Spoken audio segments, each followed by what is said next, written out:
آنے والا موسم ماہ سیام رمضان المبارک، یہ ہماری زندگی کے اندر یہ نور داخل کرتا ہے کہ میرا اللہ دیکھ رہا ہے۔ کڑکتی دھوپ، برستی گرمی، زباں کانٹا، ہونٹ خشک، گلا خشک، دروازہ مکفل، ٹھنڈا پانی دستیاب، لیکن ایک گھونٹ بھی حلق سے نیچے نہیں اتارتے کہ میرا اللہ دیکھ رہا ہے۔ وضو کرتے بھی احتیاط کرتے ہیں کہ میرا اللہ مجھے دیکھ رہا ہے۔ کرتے ہیں کہ نہیں کرتے؟ یہ نور ملتا ہے کہ نہیں ملتا؟ اس کو پھر جذب کر لینا چاہیے تاکہ یہ زندگی میں چھا جائے، کیونکہ جو رمضان میں دیکھتا ہے وہ غیر رمضان میں بھی دیکھتا ہے۔ اور پھر پانی نہیں پیتے کہ اللہ دیکھ رہا ہے، کھانا نہیں کھاتے اللہ دیکھ رہا ہے، لیکن جب آنکھ بھٹکتی ہے تو اس وقت اللہ نہیں دیکھتا، جب خیال بہکتا ہے تو اس وقت اللہ نہیں دیکھتا۔ رشوت میز کے اوپر سے لے رہے ہوں یا نیچے سے لے رہے ہوں تب نہیں اللہ دیکھ رہا ہوتا، اللہ صرف کھانے اور پینے کو دیکھ رہا ہوتا ہے۔ یہ جو ایک نور آیا ہے اس کو جذب کر لیں، پوری زندگی میں پھیلا لیں۔ تو اسی لیے رمضان تقوی بانٹتا ہے، روزہ تقوی بانٹتا ہے، زندگی میں نور اور روشنیاں بھر دیتا ہے۔ اقبال نے کہا تھا حب دولت تلف می سازت زکات، زکات حب دولت کو زائل کرتی ہے۔ جب اللہ کی راہ میں لٹاؤ گے تو اس سے کم بھی نہیں ہوگا۔ میرے حضور نے 3 چیزیں قسم کر کے کہی۔ حضرت ابو کبشہ الانماری رضی اللہ تعالیٰ عنہ سے مروی ہے، میرے حضور نے ارشاد فرمایا اگر کوئی شخص کسی کو معاف کر دیتا ہے تو اس کی عزت کم نہیں ہوگی، میں محمد اللہ کی قسم اٹھاتا ہوں۔ دوسری بات میرے حضور نے فرمائی کہ جو شخص مانگنے لگ جاتا ہے، سوال کا دروازہ کھول لیتا ہے، اللہ اس کے لیے محتاجی کا دروازہ کھول دیتا ہے، اس کی کبھی کمی پوری نہیں ہوتی۔ اور تیسری بات میرے حضور نے قسم کر کے کہی ما نقص مال عبد من صدقہ، کہا میں اللہ کی قسم اٹھا کے کہتا ہوں کہ صدقے سے مال کم نہیں ہوتا، صدقے سے مال گھٹتا نہیں ہے۔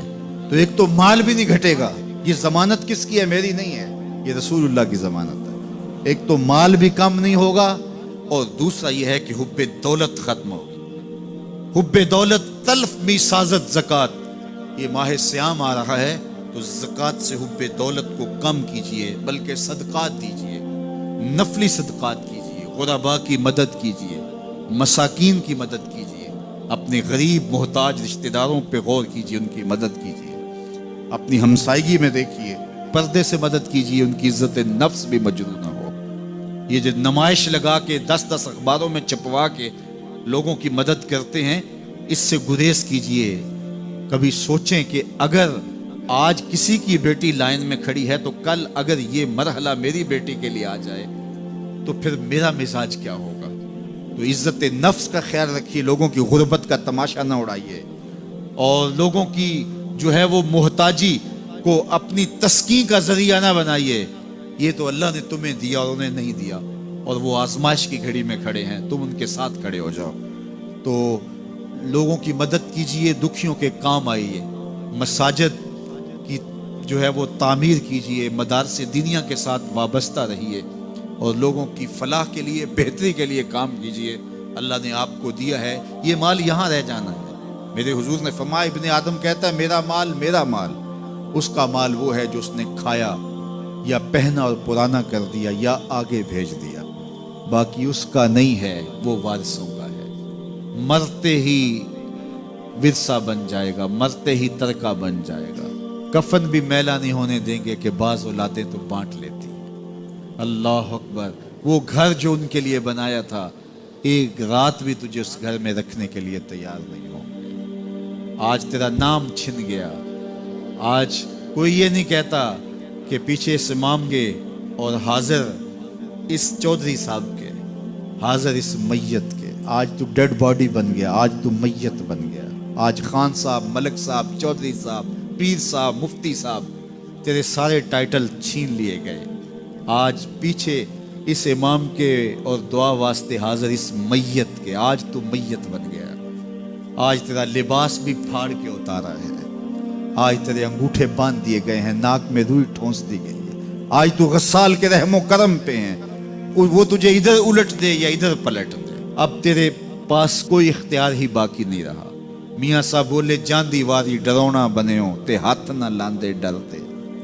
آج اولاد بھی دور ہے، پوتے اور پوتیاں بھی ڈرتی ہیں۔ جاندی واری ڈرونا بنےوں تے ہاتھ نہ لاندے ڈر دے،